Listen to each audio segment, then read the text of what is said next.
Fast forward, you come our channel so AGH Politics Avenue. Political stories are trending because make it headlines. Nejembre na EDB exum wani di mnia hobraxi mo besrekse yen queen semu. Onu ye queen semu case in ehupa enyasem go to Accra. EDB exum wo enedue. Nani na ye Ken Ofori ata akwesi say ne extradition process no. Na me no ka say enim difo bi etimi figure out some foul play be between ono ene OXP kwesi ajaben onu enyasem go to Accra. Na ne extradition no is it about the ill condition and now say we invade a year accountability? Well, we in some who do a yibusan channel so America say a year painful attraction omogin simu in Pensimu who be here seminumino a bill remedy when the echo any day about AGH Politics Avenue. Yamon Reigns, the person of Ken Ofori, who I have known for more than 30 years closely. I consider him a friend and a mentor. He gave me a job at Enterprise where I was able to excel and make my name in a corporate world. He remained a friend. He's a fellow, a colleague fellow at the Aspen Institute where he introduced me. I respect Ken. I think history will be kind to him, especially in his work in the private sector, building data bank, helping to build our stock exchange. It will be kind to him. But I cannot defend everything Ken has done in government. And I'm also not one of the people who abandons his friends because they make one mistake. So I speak on principle. I would say what I disagree on, but I want this to be clear, that I do not abandon Ken. I still respect him, and I'll still defend him personally. With that said, here's the point. The special prosecutor who we all worked to establish, something you remember, is doing what I think is fair work. Somebody may say, well, maybe he's been too aggressive. He necessarily must be aggressive. We asked for that. I remember when Occupy Ghana, all of us were part of that, when it went to court, the Supreme Court said, under the circumstance this country finds itself in, people who are given power, government power, to do things like surcharge, disallowance, and fight corruption, must even consider discretion as a duty. In other words, given the situation we are in, it's good to have an aggressive special prosecutor, OSP. So in that sense, we support him. And let me also make the point, because of a subsequent point I'm going to make, that the law as it is today backs the actions of the OSP, the kind of aggressiveness with which they are trying to do their work. But let me quickly add that I disagree with the law. And to the extent that I disagree with the law, I think it will not be out of place for the OSP to chart a slightly different course, because the law says so. We don't have the time, so I can't go into it, but if I have the time, I'll go into it. If you read Article 14 and Article 19, you will see that the presumption of innocence is fundamental. Correct. And the Constitution is very careful. You shall not arrest the person. Shall not. Except under A, B, C, D, E. Okay, if you go to other portions, it says the person has no responsibility to participate in their own prosecution. I am of the view, in fact, the last time I was speaking about some things that I intend to take to the Supreme Court. I am stopped from doing so now because it will look like I'm backing somebody. One is what happened to Wontumi. The fact that when you arrest a person, you shouldn't be the one to give bail. If you read Article 14 to 19, you take the person before a judge. That's another matter. One of the things that I also believe you can give bail. Police inquiry bail is lawful. If you again, I wish I could do the law of it. If it's reasonable, it is lawful, but you don't keep the person 48 hours, then you slap a bill which is unreasonable. Those things. And I think as for that, good. As for that, it's correct that they are misinterpreting the law. That once within 48 hours you have not released the person on bail, yes, you must take them to court. Yes, right. Somebody is arguing about so those things. Now, one other thing that I sincerely believe, and I've even discussed with Martin because sometimes we don't have time. I feel somebody else should take it. It is not constitutional for any institution to declare a person wanted because they did not submit themselves to investigation. Why I say so is, again, if you read 14, the presumption of innocence is so fundamental. And it says you should not treat the person as if he's convicted. Now, we've done it over the years, but I always tell people that that's why Martin Gbebu went to court. And if you see all the things that he got, which had been done over the years, upon close scrutiny, we realize we're being wrong. Now, if you say, or if the Constitution says the person can be arrested, brought there for 48 hours, he doesn't even have to speak, then upon what do you say that because you are not coming, I'm declaring you wanted, which is treating him like a criminal? And why can the OSP simply go and try the man in absentia? Really? Absolutely. And they should be prosecuting all of us in absentia. Well, I'm making the point. You see, again, before Martin went and said, even murderers should be left on bail until you can make a case against them. People were like, hey, a murderer, if you leave him, he's going to kill somebody. If you read the Constitution, it says that the purpose of bail is to confirm, to make sure that the person will submit themselves to, court. My point remains. And again, we don't have the time for me to go through it, but here's the thing. If you are OSP, you are aggressive, whatever, you invite somebody and the person says, I won't come, arrest him. If you cannot arrest him, or for some circumstances, he's refusing or whatever it is, proceed to court and try him in absentia. Or, as we do with bench warrants, go before a court and explain exactly why. It should only be a court that declares a person wanted, the way they are declaring Ken wanted. You see the Interpol red notice list? Have you seen it? I've seen it. Have you gone on it? I've gone on it, There are yes. hundreds of people there who have been declared wanted by their countries. Yes. Those countries are not banana republics. It didn't take a court to ask them to be declared wanted. It is not every country that gives bail to murderers. Our Constitution, if you read it Suspected. carefully, yes. Suspected murderers, not murderers. Well, has Ken been proven guilty of anything? I am one of the people who was most critical of Ken in office from when he capped statutory funds, ESLA, Ejapa, E-Levy. People forget, because of some of the things we've said in the recent past, that myself and my Imani brothers were amongst the most critical. So I'm not saying anything, but has he been proven guilty of anything? And I'm saying, why does it look like a man who is sick? All of us knew, okay? Why does it look like there is a certain pressure on him to pay his own way, to participate in his own prosecution? At the bottom of the notice of declaration, you find that he is presumed innocent. Well, that doesn't matter? It does matter, but that's lip service.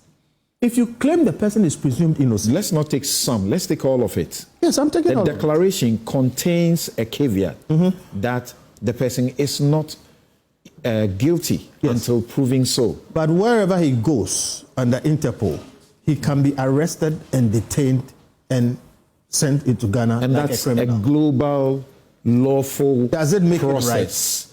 There was a time. People there was a time when human sacrifice was allowed. The law is not always coterminous with justice, which is why I'm making the point that the OSP is backed by law in what it is doing. But I do believe, just like Martin did, that if people go and look carefully at the law as it is, what the OSP must do with all the law at its disposal. In fact, it's easier for you to try somebody in absentia. Indeed, if you read the Constitution, it says that you can try the person either with his presence or with his lawyers. Yeah, so the question I'm asking, my point is, the question that is being asked is, generally, you have heard that question.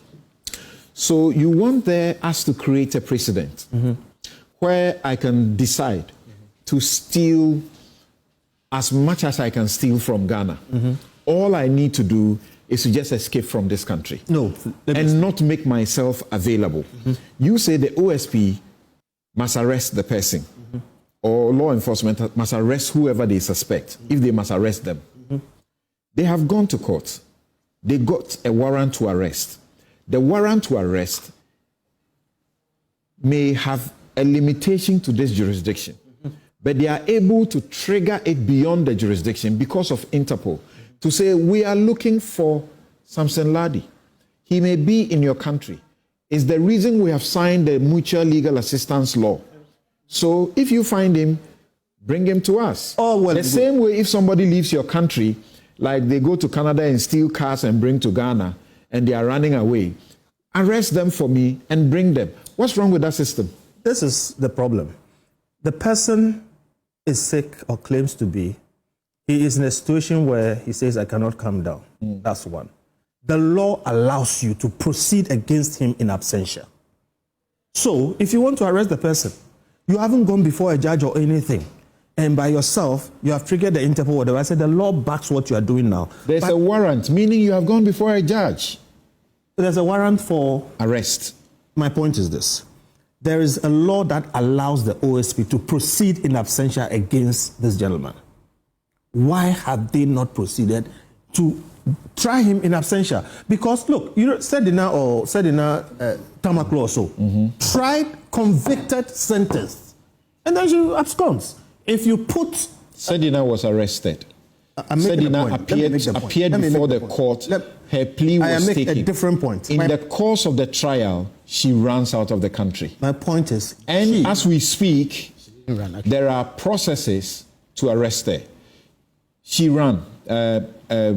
Felix is saying she didn't run. Look, she ran because I haven't made a she point. asked for permission to go for treatment. I haven't made the point. And never returned. That one must be clarified. I haven't made the point. I haven't made the point. The point I'm making is, Sedina essentially, who was tried and convicted, who is now a convict, is treated more or less essentially the same as somebody who has not been tried, not been convicted, who might well not be convicted. There is a problem there. So I'm saying, please, OSP, look, if I had to advise Ken as a brother, I would say, don't come to Ghana. I disagree with all the things that have happened and I've criticized them. But for your person and for the kind of vitriol that has been visited against you, don't come to Ghana. Wait and let them try you, let them convict you, and if they convict you, we'll take it from there. Sedina was convicted. It's a different thing from a person who has not been tried. And the law allows them to proceed against him in absentia. Do that. Okay. The OSP is here. They will be explaining all of this, but for good reason and strategic reason, I want them to hold their breath. We'll hear you guys briefly before we go to the OSP. We'll take a break and return to the next issue. Yes, Miracle. I don't know why we are being very academic and making it even sound as if there's something rational going on with our Bawumia situation. It's pure political wisdom. It's a strategy. I beg you. I deliberately refuse to participate in the earlier debate. So, quick, you say it's pure political witch hunt. Yes. And you see, the president cannot cultivate multiple cabin tellers. Water them, watch them grow, benefit from them. And then when he comes to power and the fruits are bearing, and we want to help him pluck the fruit and give him to him to taste, he says, no, all of a sudden I want to cut it. Are you suggesting you are behind Addo? Yes, I beg you. I mean, if I am, I will say it. Let me make it. I will have no shame because the president has shown the way. The question to him is if two wrongs make a right. I'll come to that. You let me flow. Yeah. So you cannot cultivate and plant multiple Calvin Taylors. Plant and cultivate multiple Jonas. Benefit from them. The guy basically walked into our country with an arrest warrant on his head. Walked through the airport with an allegation of having protection by the national security. And that can be validated by specific places where he was found. Sat on radio, boastfully, spoke and said nobody can do anything to him. Walked into the Supreme Court and got cleared by the nation's laws. It is extremely difficult for anybody around this to convince me that Abroye has done something that warrants what he is doing if our laws have cleared the earlier plans. Please let me flow. You see, there's something going on in Nepal right now. And if this government doesn't take care, and they think that in 2025, for fear of tasting their own medicine, they can put impediments in our ways, they are joking. Indeed, you can actually jail me. I won't lie to you about that. You can pick me up this morning and send me to jail. But you know what will happen? There will be millions more of miracles coming up the very day you lock me up. So I'll never sit here and say, I will speak, I'll say whatever I want to say, there's nothing you can do to me. There are laws. Which laws are we going to formulate? Every single law that is against harmful speech, hate speech, whatever violent attacks, they're already there in our statutes. What's the comparison with Nepal? I'm coming. Because Nepal, the youth there, are not doing party business. Government, they have decided to come together. No. They have decided to come together as a united group to say we fight corruption. Wait. They have toppled the prime minister. They have toppled the president. Everybody is going away. Wait. The youth are on the streets because when they started raising the issues of corruption, the government wanted to shut them up by shutting down social media. Please, that's the point I'm making. That's the point I'm making. The point I'm making is that you cannot plant multiple Kevin Tillers. Give them roses in our country. I agree with you on that. And then when it is time for you to taste, why? Abronia is your opponent's version of Kevin Taylor. You don't want it? Then go back and fix the Kevin Taylor plant you planted. I am a Methodist. I am a Presby-trained person. He's my president. I was trained in the Akuffo Hall. I will never use hate speech. You will never hear me insulting anybody. I do not have a single record. As aggressive, forceful as I make my point, you can never have a single record of me, even attacking anybody's persona. I don't ever do that. But I will not take preaching the moral lessons from people who live in the brothel. The president is the last person that we would accept formulating such laws. You know what he's doing? He's afraid of his own shadows. When you call a clan, a tribe, Sakawa Mafia, is that hate speech? The president went on his social media handle and called the Achim people of this country Achim Sakawa Mafia. No, he didn't call I don't think. No. Please. No. Let me tell you something, Mr. President. Mr. President, listen to me. Dennis Miracle Sabwati. I have never sat on any radio station. I make a point. But the tweet is here. Please. No, you know what you're saying? Not true. It is true. It's not true. A group of people were the target of the Sakawa Mafia. Not the whole And people know that it's not about their I'm sorry, seniors. I am the last person you will do this to. The man wrote. Listen to me. Okay. He wrote, and the description was Achim Sakawa Mafia. Please, whether you are referring to, like I am here, we know we are not disputing that. We are not. But what are you talking about? Achims, correct? No. But what was the description? What was the description? So what are you talking about? I'm saying that the Achim Sakawa Mafia is not about the entire Achim people. You and I, all of us, always use this term Achim Mafia. We do it quietly. So let's not say we don't know what the Achim Mafia represents. It's a group of people, a particular group of people. And there were photographs of those people, images of those people that were put up.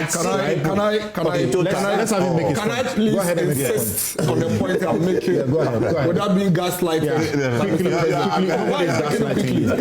Why are you making it quickly? Listen, the president knew the name of Nana Bediatu Asante. Okay, so now you know names. He knew the name of Nana Addo Akufo. He knew the name of Gabi Ochredako. If you want to describe any group of persons and you call their clan and their tribe names, I'm asking a simple question. Is Achim Sakawa Mafia a hate speech or not? You can say it's not. It's not. Perfect. Okay, so if it is not, then I can list several things that so many people have written on social media that are not hate speech. Let me also quickly come and say something. I heard the president in his engagement say that, you know, if you sit on radio and say that I wish so and so person was in a helicopter, I wish so and so is in a helicopter, the helicopter then it is a problem. Yeah. If you sit on radio and TV, and as a former president, you say that Nana Addo Akufo is older than me, he is likely to die before I die. Is it the same? It's not his oh, I beg you. It's the wish. Is the wish of? Is me wishing? No. Stop interfering with him. Let him finish. I am asking you. You shouldn't be asking rhetoric questions. You know, Dennis has his timer. He says it. So he will tell me that I have not given him enough time. I am saying that. You see, I know what I'm saying. The president, he opened his mouth and said that the sitting president is likely to die before him. I am saying that point, is it a problematic point? If it is not, perfect. Then anybody sitting on TV, then he's not be asking them questions. Then anybody sitting on TV, I'm asking you, anybody sitting on TV wishing that another person should have been in a helicopter could not not be faulted for anything. Why? It is not up to you to determine. I beg you. It's not up to you. Why? Don't we have 2-year-olds dying? There's nothing illegal about a person to express his wish. Exactly. There's nothing illegal. Yes. It's just improper. It's unethical. But it's also improper. Yes, I mean it's equally improper for a former president to say that a certain president is likely to die before my father is likely to die before me. I mean, it's not. It doesn't mean I hate him. It's a statistical fact. And I'm likely to die before. I'm likely to die before my children. Mr. President, you don't answer any of my questions. Okay. Don't look at them and ask them questions. So I'm looking at you. The point I'm making is that the president himself is complicit. And I can give you 15 of it. I have it here. 15. So what's your point? 15. What's your point now? Hate speeches. 15 of divisive speeches. 15 of several speeches that fall in the same category he wants to formulate laws about. There are laws already. If I insult or say something unpalatable against you, whether you are the IGP, you are the Attorney General, you are the President, there are laws that gives you room to seek redress. Don't attempt to sneak in laws that will gag us. No, don't sneak in. I beg you. Point there. We have to be careful. To sneak laws that will... You are stressing me up. I beg you. I beg you, that you sneaking, it looks like we are... Don't sneak in laws. Why? Don't sneak in laws. Don't sneak in laws that are attempting to gag us under the guise of, I want to prevent hate speech, I want to do so and so. Why? If Abronya says that he thinks the IGP is part of an NDC strategic team, it could be possible. It could be a lie. Let the IGP take him on in his personal capacity. What we know in this country, when the same president and his government, his party people, said emphatically that our bench in the Supreme Court is loaded by MPP judges. And that, when they give judgment, they taint it as MPP judgment. They call them names unanimous FC. Have we not in this country when they call the Chief Justice, Madame Gertrude Tokonu, the mother or whatever of MPP? A women's organizer. So you see, my point here is, you benefited from all of this. Nobody died. The country didn't burn. Yeah. Don't attempt to, for the fear of the same medicine being applied to you, make laws. It will not work. Like I told you earlier, Council, you could arrest me, honestly speaking. You could. In fact, I don't have to say anything for you to go after me. Okay. But tomorrow morning, just as it's happening in Nepal, there will be several other people rising up to defend this right. You said we are going to come to the specific... We don't want Nepal in Ghana. Right. No, then the government should act right. We want demonstration when it has to happen. But we don't want anybody banning Parliament or banning our Supreme Court or anything. We need some who team course or channel no so mamno so jemre o hada sene so bad and dia dumbi edomania. E besan ba wuram dia sumu yipa ha AGH Politics Avenue.